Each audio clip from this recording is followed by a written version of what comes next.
When I arrived at my mother-in-law's 78th birthday party, the hostess smiled politely, checked the guest list twice, and then told me I had canceled my own RSVP at 2:13 that morning. For a second, I thought I had misheard her. The lobby of the Hartford Country Club glowed with crystal chandeliers and soft candlelight, and behind me, a line of well-dressed guests shifted uncomfortably as if my confusion were delaying something far more important than my dignity. I tightened my grip on the silver-wrapped gift in my hands and forced myself to smile. "That can't be right," I said, keeping my voice calm.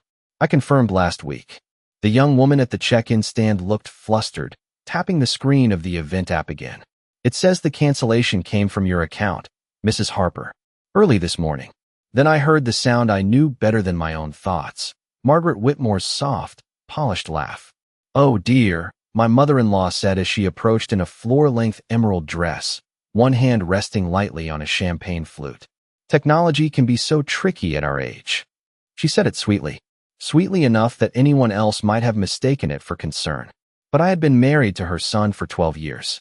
I knew exactly how much cruelty Margaret could hide inside a perfectly gentle tone. A few guests smiled the way people do when they're not sure whether they're witnessing a misunderstanding or a humiliation. My husband, Daniel, appeared a second later, already wearing that familiar expression, the one that said he wanted peace more than truth. "It's probably just a glitch," he murmured, not quite meeting my eyes. "Mom, maybe we can squeeze Evelyn in somewhere." Squeeze me in. As if I were an afterthought. As if I hadn't spent the last 3 weeks restoring a leather-bound family photo album for the woman who had never once truly wanted me in her family. I looked past the hostess, past the floral arch and the string quartet setting up in the ballroom, and saw table cards lined up in elegant gold script. Margaret's guests had assigned seats. Every detail had been planned, which meant this wasn't a simple mistake. It was theater, and I was the punchline. "There's a small table near the service hallway," Margaret offered, lowering her voice just enough to sound gracious while making sure the nearest circle of guests could still hear. "If you'd feel more comfortable there, Evelyn, we can avoid any fuss." Avoid any fuss. I almost laughed. Instead, I looked at her. Really looked at her. Her smile was too smooth. Too ready. And then, just above the check-in stand, I noticed the small black dome of the security camera mounted in the corner of the ceiling, angled directly toward the hostess table and the event tablet beside it. I felt something inside me go still. Margaret thought she had made me look forgetful, embarrassing, old. But as I stood there with my gift in my hands and 20 pairs of eyes quietly deciding what kind of woman I must be, I realized something that changed everything. I wasn't just uninvited. I had been set up.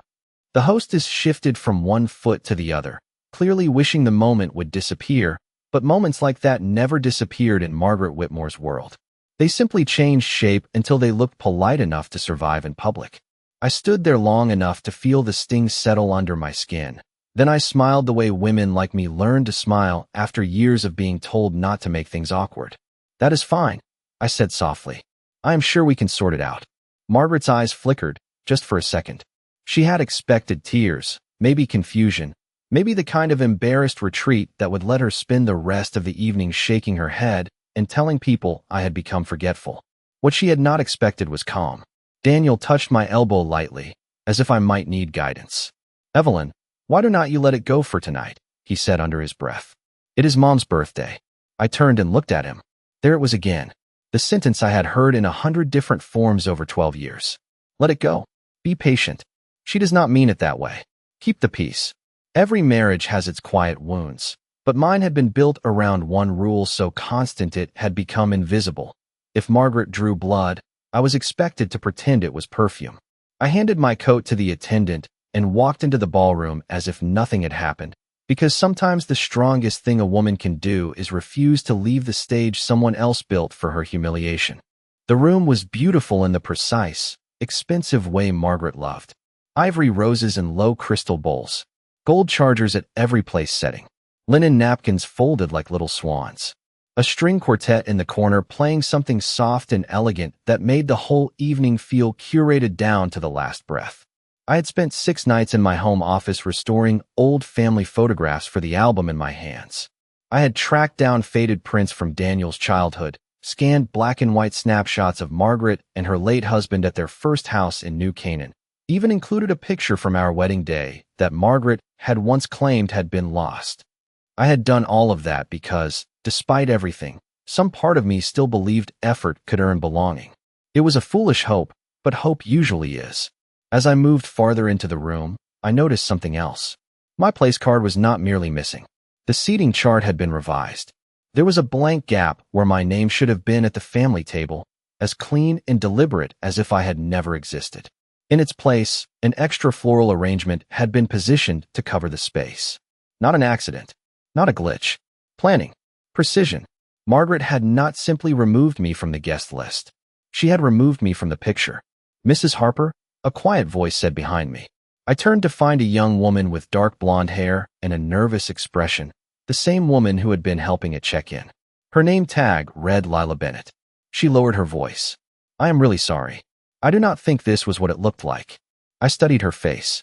She was young, maybe late 20s, but there was something in her eyes I recognized immediately. Not pity. Unease. The kind that comes when a decent person realizes they have just helped carry out someone else's cruelty. "What exactly did it look like?" I asked. Lila glanced toward the hostess stand outside the ballroom doors, then back at me. The cancellation came through the venue tablet, not a personal phone. I only noticed because the app logs devices differently. My fingers tightened around the ribbon of the album. In the center of the room, Margaret raised her glass and laughed at something one of her friends said, radiant and untouchable. But suddenly, she did not look untouchable at all. She looked careless. And careless people leave proof. Lila did not wait for me to respond. She only gave the smallest nod, the kind people give when they know they have said enough to change the direction of a night, then slipped back toward the service doors before anyone could notice we had spoken. I stood very still, the family album pressed against my ribs, and watched Margaret move from guest to guest in a wash of emerald silk and practiced charm. She tilted her head when she listened. She touched forearms lightly when she laughed. She knew exactly how to look warm from a distance. That had always been her gift. The first time Daniel brought me to Sunday dinner, she had hugged me at the front door and told me my blouse was brave. A month later, she had mailed thank you notes after Thanksgiving and left my name off the card. At Christmas, she once told me dinner was at 4 and served the meal at 2. At Easter, she changed the restaurant reservation and said she thought Daniel had told me. Every slight had been small enough to survive denial. Every wound had come wrapped in good manners. That was how women like Margaret operated. Not with shouting, not with scenes, with omissions, with timing, with the kind of polished cruelty that made anyone who objected look unstable. I should have learned sooner. Instead, I had spent 12 years smoothing tablecloths after she yanked them, telling myself family was worth patience. Daniel had helped with that illusion. He never lied exactly. He just softened everything until it lost its edges. She is old-fashioned. She is particular. She does not realize how she sounds. But people do not accidentally erase the same person over and over. They practice. Across the ballroom, I saw him now at the bar speaking with one of Margaret's golf friends, his shoulders stiff in that familiar way that meant he knew something was wrong and hoped distance might solve it. For a moment, I thought about walking over and telling him what Lila had said. I imagined the expression that would cross his face. First discomfort, then doubt, then the weary request I could already hear before he opened his mouth. "Evelyn, please. Not tonight. Not here." And suddenly I was tired. Not the kind of tired of hot bath fixes. The kind that settles into a marriage one compromise at a time until you wake up one day and realize you have been volunteering for your own disappearance. I moved toward the edge of the room, keeping my face composed, and stopped near the oversized arrangement of white hydrangeas where the family table should have had one more chair. Up close, the missing place was almost laughable in its precision. Every name card stood in perfect order. Margaret, Daniel, her sister Louise, her friend Helen. Even Daniel's cousin Mark, who had not spoken to the family in years, had a seat. There was no gap now, no obvious omission. Just flowers. Beautiful, expensive flowers placed exactly where I would have been. I looked down at the leather album in my hands and thought of the hours I had spent restoring photographs under the glow of my desk lamp, carefully brushing dust from images older than my marriage, preserving moments that mattered to people who did not. I had found one of Daniel at age 10 with his front teeth missing, grinning in a Red Sox cap, while Margaret stood behind him with her hands on his shoulders. I had nearly cried when I repaired the crease across his face. I wanted to give her something no one else at this party could have given. Memory. Tenderness. Proof that I had paid attention. You should not have to stand alone at a party you were invited to. A voice said quietly beside me. I turned. Lila had returned, this time holding a linen napkin she did not need, as if she wanted to look busy. I checked the admin panel again, she whispered. The cancellation was entered at 2:13 this afternoon, not this morning. The system defaults to a different time zone on the venue tablet. Whoever did it was here during setup. I glanced toward the ballroom doors, toward the check-in stand, toward the ceiling corner where the camera watched without emotion and without loyalty. Lila followed my gaze and lowered her voice even more. There is footage of that area. If you want, I know who can access it. I looked back at Margaret, smiling in the center of the room as if the evening were unfolding exactly the way she had planned. For the first time all night, I smiled too. Not because I was hurt less, but because hurt, once it becomes evidence, turns into something far more useful. Then yes, I said quietly. I want to see it. Lila gave one quick nod and disappeared through the side service door, leaving me alone beside the hydrangeas and the carefully arranged absinthe where my seat should have been. The string quartet had shifted into something lighter, and the room was beginning to settle into that expensive, self-satisfied rhythm parties like this always have before dinner. Glasses clinked. Someone laughed too loudly near the bar. Waiters moved through the crowd carrying trays of crab cakes and champagne as if nothing at all had happened. I stood there for a few seconds longer, letting my pulse slow. Then I did something I had not done in years. I stopped thinking about how to protect everyone else's comfort. I set the album down carefully on the empty gift table near the ballroom entrance and walked toward the hallway beyond the restrooms, the one guests rarely noticed because it led to the service offices and staff corridor. I knew Daniel would look for me eventually. I knew Margaret might notice I was gone. But for once, I was not interested in helping either of them feel secure. The hallway was cooler than the ballroom, lit by recessed lights and lined with framed black and white photographs of the club from the 1950s. Men in blazers on a golf course. Women in white gloves beside silver trophies. Generations of people who had probably spent entire lifetimes pretending appearances mattered more than character. Lila was waiting near a narrow office door, her hands clasped in front of her apron.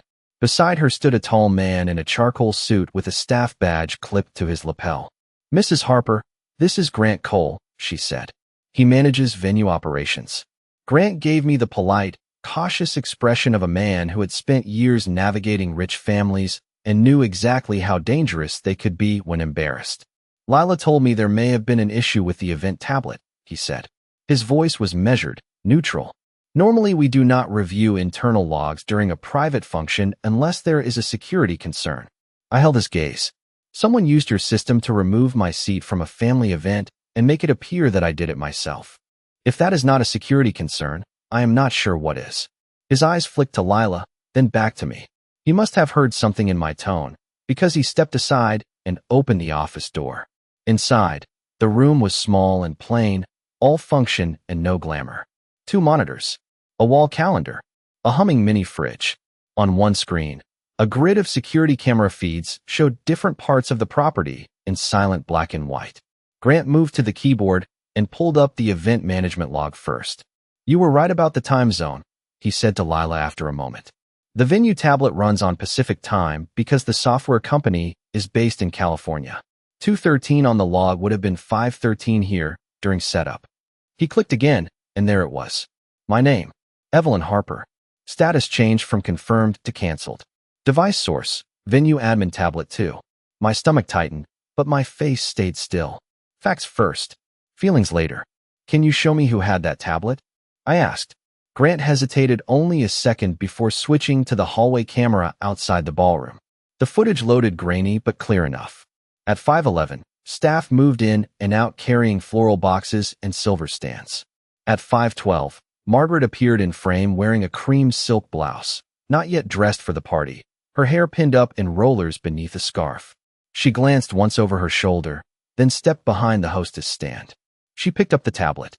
She looked down at it for several seconds, tapping with the careful concentration of someone who had rehearsed what she intended to do. Then she set it back exactly where she found it and walked away, smoothing her skirt as if she had only checked a menu. The room went very quiet. Lila exhaled softly. Grant said nothing. I stared at the screen, not because I needed more proof, but because something inside me was rearranging itself in real time. Margaret had not acted out of impulse. She had dressed for the role, arrived early, checked over her own little stage, and made sure I would walk into the room already diminished. This was not about a seat. It was not even about the party. She wanted everyone there to believe the same thing Daniel had been gently trained to believe for years. That I was too sensitive, too forgetful, too inconvenient to be taken seriously. I looked at the frozen image of her hand resting on that tablet and felt a strange calm settle over me. There are moments when a woman realizes she has been asking for kindness from someone who only respects power. And once you know that, you stop begging. Can you save that clip? I asked. Grant nodded. Yes, ma'am. I gave the smallest smile of my life. Good, I said, because I think Margaret is about to make a toast about family. I walked back into the ballroom with the kind of calm that only comes after certainty. The music was still playing, the candles still glowing, and Margaret was still at the center of everything, accepting admiration as if she had invented grace itself. She had changed into the full performance now. Emerald silk, diamond earrings, a smile polished to perfection. No one looking at her would have guessed she had spent 5 minutes that afternoon behind a hostess stand deleting my name from her own party. That was the genius of people like Margaret. They counted on the fact that elegance makes cruelty harder for others to believe. I crossed the room slowly, not because I was afraid, but because I wanted to see who looked relieved when I returned and who looked disappointed that I had not simply disappeared. Daniel spotted me first. He peeled away from the bar and met me halfway, lowering his voice the moment he reached me. Where did you go? He asked. Not are you all right? Not I am sorry. Just where did you go? As if my movement required explanation. I needed air, I said. It was not entirely a lie. Mama's about to make her toast, he said, glancing toward the head table. Can we just get through dinner? There it was again. The family motto in a different outfit. Get through dinner.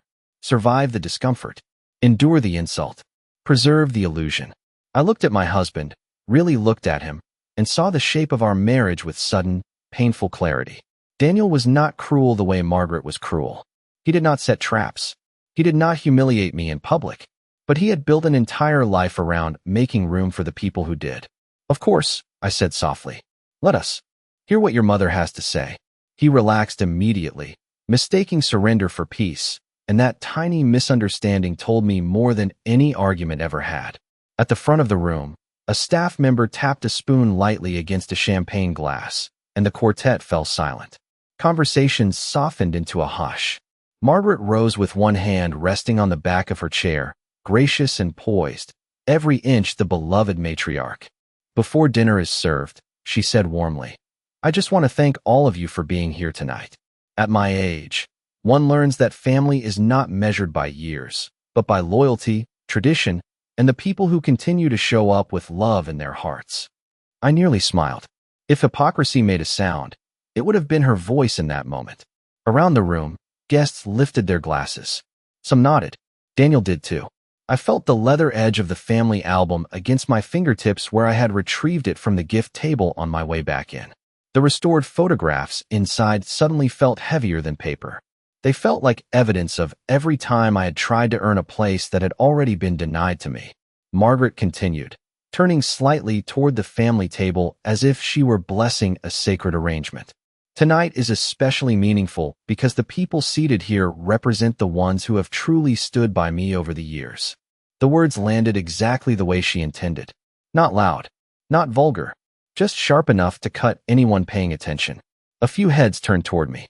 Just a few. But enough. Enough for me to know she had not finished humiliating me. She wanted the story sealed in front of witnesses. The difficult wife. The technological mix-up. The graceful mother-in-law rising above it all. Beside the ballroom doors, I caught sight of Lila standing perfectly still, the event tablet held flat against her apron like a serving tray. Grant was a few feet behind her, expression unreadable. He had done exactly what I asked. He had saved the clip. He had transferred it to the tablet. He had become, for one useful moment, a man who valued procedure more than pedigree. Margaret raised her glass higher. To family, she said. To those who belong at the table. The room lifted with her. Crystal caught candlelight. Silver glinted. Daniel started to raise his glass too. I set mine down instead. Then I stood. Not quickly. Not dramatically. Just enough for every person in that beautiful room to notice that the woman who had been politely erased was still there, and she had decided, at last, not to stay silent. Before you speak about family, I said, my voice calm enough that several people leaned in instead of looking away. I think your guests deserve to know why I was removed from this evening before I ever walked through the door. The room changed in an instant. Not loudly, just the way rooms do when comfort realizes it has been interrupted. Margaret's hand froze around her champagne flute, though her smile stayed in place with almost impressive discipline. Evelyn, she said softly, the warning tucked inside my name like a blade hidden in silk. This is not the time. Actually, I replied, it is exactly the time. Daniel's face drained of color. Evelyn, he said under his breath, rising halfway from his chair, please do not do this here. There it was again. Not do not do this if you are wrong. Not let us get the facts. Just do not do this here. Protect the room. Protect the performance. Protect his mother. I turned toward him only briefly. That is interesting, I said. Because your mother had no trouble doing it here. Then I looked to the ballroom doors. Lila. The entire room shifted as Lila stepped forward, both hands holding the event tablet. Grant followed behind her, shoulders square, expression neutral in the way professionals wear neutrality when they know they are walking into wealthy family trouble. Margaret set her glass down with a careful little click. What exactly is this? She asked, her voice still sweet, though the sweetness had tightened. This, I said, is the device your venue used to cancel my confirmed seat at 5:13 this afternoon. A ripple moved through the guests.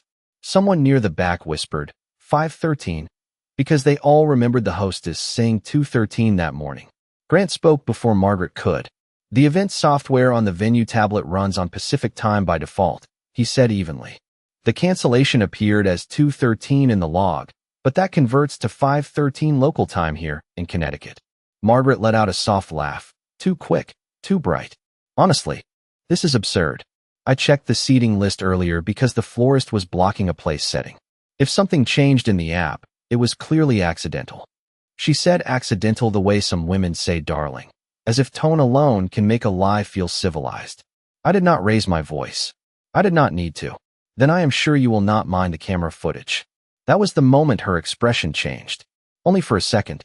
Only around the eyes. But it was enough. Grant took the tablet from Lila, tapped twice, and turned the screen outward. Even from where I stood, I could see the grainy hallway footage clearly enough. Margaret in her cream blouse. Her hair pinned up before she changed for the party. Her hand reaching for the venue tablet behind the hostess stand. Her gaze over one shoulder. Her fingers moving with deliberate focus. No panic. No confusion. No florist. Just intention. For 3 long seconds, no one in that room made a sound. Then someone inhaled sharply near the bar. Daniel stared at the screen as if it were speaking a language he had spent years refusing to learn. Margaret recovered first. Of course she did. This proves nothing, she said, but her voice had lost its velvet. I was checking arrangements. I always check arrangements. You are making a spectacle out of a simple misunderstanding. No, I said, and for the first time that evening, I let the full truth sit plainly between us. You removed me from your party, erased my seat at the family table, and let everyone believe I had done it myself because you wanted me to look old, careless, and unwelcome. That was not a misunderstanding. That was planning. The silence after that was unlike any silence I had ever heard. It was not empty. It was full. Full of recognition. Full of embarrassment. Full of the exact thing Margaret had spent years avoiding. Witnesses. I looked around the room at the people holding crystal glasses and polite expressions, at the floral centerpieces and gold place cards and candlelight, and I understood something with startling clarity. She had spent 12 years teaching everyone here that I was the difficult one. But lies are fragile things. They can survive whispers. They can survive manners. They can even survive marriage. What they cannot survive is proof. Margaret's chin lifted a fraction of an inch, the way it always did when she realized charm had failed and control was all she had left. You are embarrassing yourself, she said, each word clipped now, no longer wrapped in velvet. I have hosted this family for decades, and I will not have my birthday turned into one of your dramatic little episodes. A few months earlier, that sentence might have landed. It might have made me second-guess myself, might have sent me into the old familiar panic of trying to prove I was not difficult, not emotional, not imagining things. But there is a point in every long humiliation when the target finally stops flinching. I had reached mine. "No, Margaret," I said quietly. "What is embarrassing is that you thought no one would notice what you did." Daniel pushed back his chair so abruptly it scraped against the hardwood floor, the sound sharp in the silence. "Enough," he said, but he was not looking at me. He was looking at the tablet, at the paused frame of his mother's hand on the venue device, at the undeniable shape of intent. "Mom," he said, turning toward her now, "why were you behind the hostess stand?" She gave him the same expression I had watched melt stronger people for years, wounded disbelief, perfected over a lifetime. "Daniel, do not be ridiculous. I told you." I was checking the seating arrangement. I noticed a floral piece had been moved. I asked to see the list. If something was tapped by mistake, that is unfortunate, but this is absurd. Then she looked at me, and for the first time that night the mask slipped completely. Some women are never satisfied unless they are the center of attention. The cruelty in it was almost a relief. At least now it sounded like what it was. Across the table, Margaret's sister Louise set down her glass with a small, deliberate click. "Margaret," she said slowly, "the hostess told everyone Evelyn canceled from her own account. That is not the same thing as a floral mistake." Margaret's head turned sharply. "Louise, do not start." But it was too late. Once one person says the obvious out loud, others begin to remember they are allowed to see what is in front of them. Helen, Margaret's oldest friend, looked from the screen to the empty place at the family table and then to the oversized hydrangea arrangement covering the missing chair. Her expression changed in a way I recognized instantly. Not outrage. Recognition.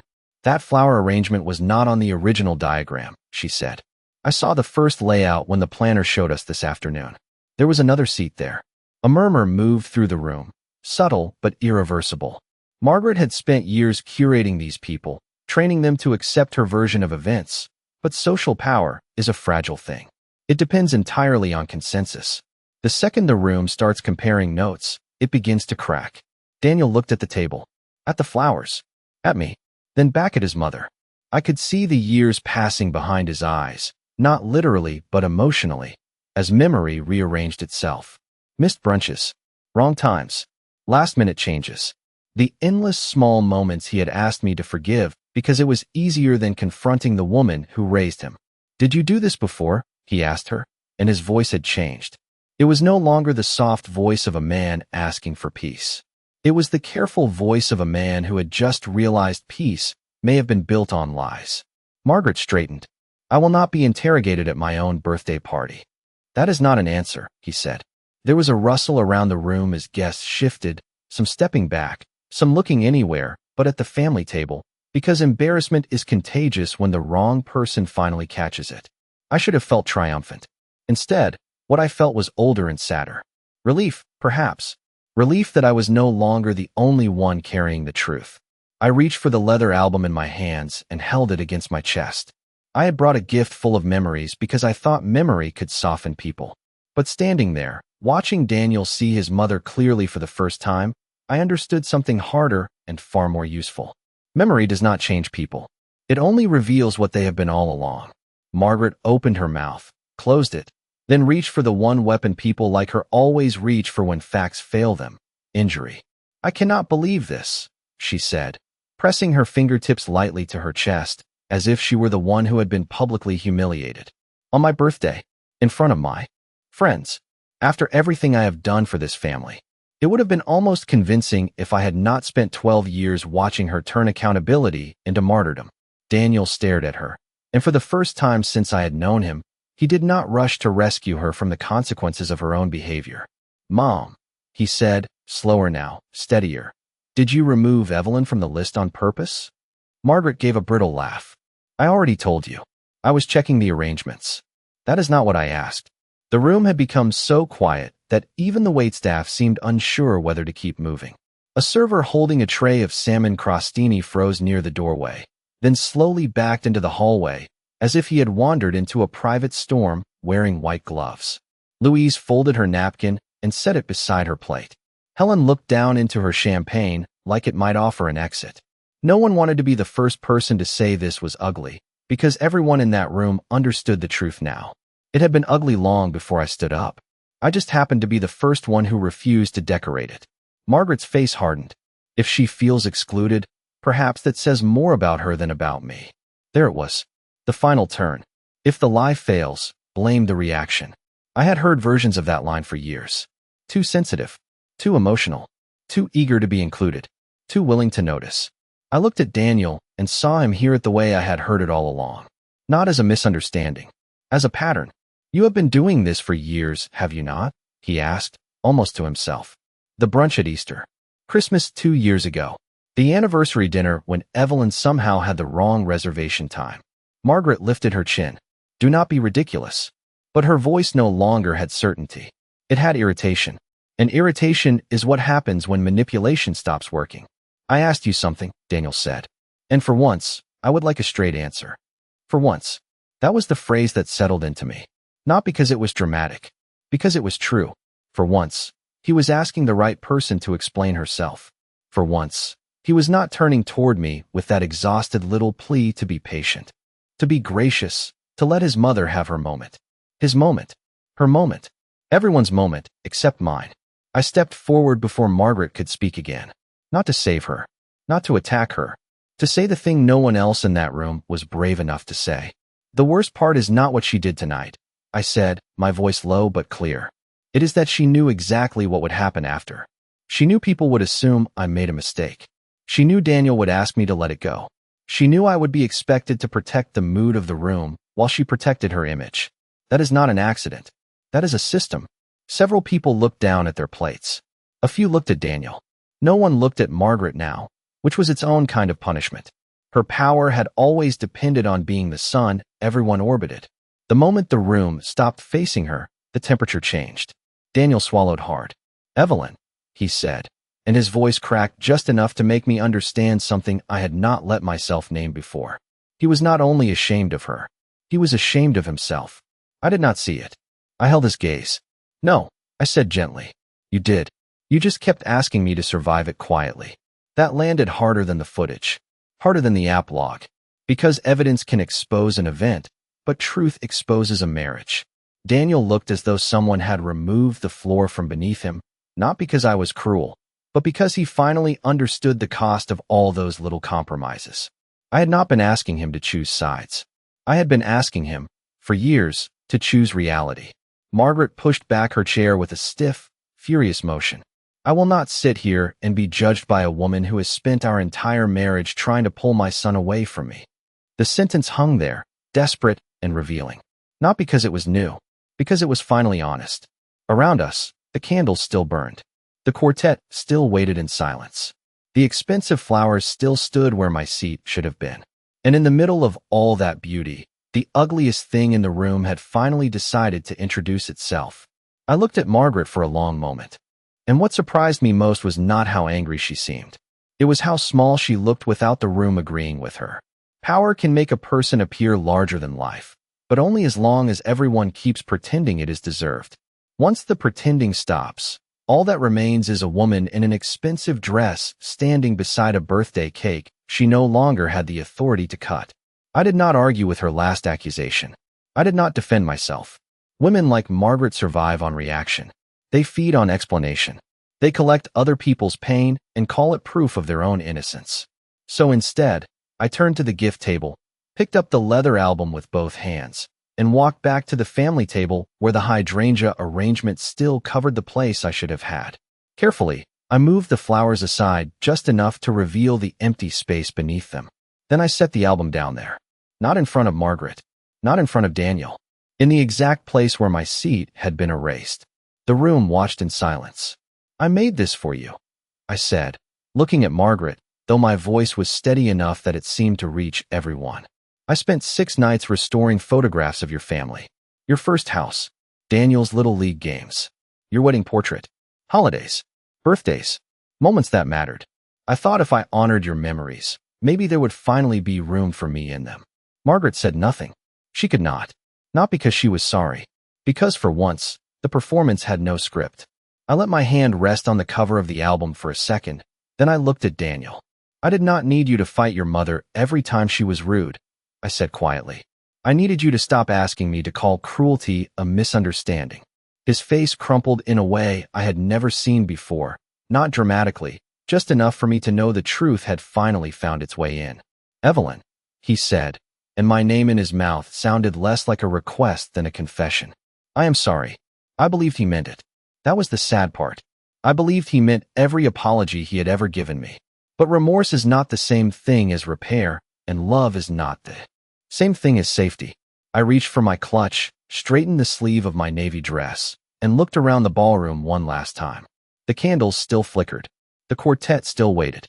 The waiters still hovered at the edges of the room, trained to move only when rich people allowed the evening to continue. The whole place was beautiful, immaculate, and underneath it, rotten in all the familiar places. Enjoy your dinner, I said, and this time I meant it exactly the way Margaret would have meant it if our roles had been reversed. Polite. Final. Then I walked toward the doors. Daniel took a step after me, but Louise reached out and caught his wrist. I saw it from the corner of my eye. Not to punish him. To stop him from asking for another private conversation in a hallway where everything could be softened again. Outside, the night air hit my face cool and clean, carrying the scent of cut grass from the golf course and rain somewhere far off beyond the trees. The valet looked up when he saw me coming and hurried toward the curb. Right away, Mrs. Harper, he said gently, as if he had seen enough to understand tone mattered more than speed. I thanked him and stood beneath the portico lights while the country club doors remained closed behind me. No one rushed out after me. Not Margaret. Not Daniel. Not yet. And in that quiet, for the first time in years, I did not feel abandoned. I felt clear. There is a difference. Abandonment feels like being left behind. Clarity feels like finally leaving what was already gone. Later, Daniel would call. Then call again. He would say he had not understood the pattern, that he had spent so long managing his mother's moods he forgot what truth looked like when it arrived without permission. He would ask for time. He would ask for forgiveness. And perhaps, one day, I would decide whether there was a version of our marriage that could exist without my silence holding it together. But that night, I drove home alone with my hands steady on the wheel and my pearl earrings still in place, and I understood the real thing Margaret had taken from me had never been a seat at her table. It had been the illusion that if I behaved perfectly, endured enough, and loved carefully enough, I would eventually be welcomed. She deleted my place setting. The camera exposed her. But what truly changed my life was simpler than that. I finally stopped asking permission to belong.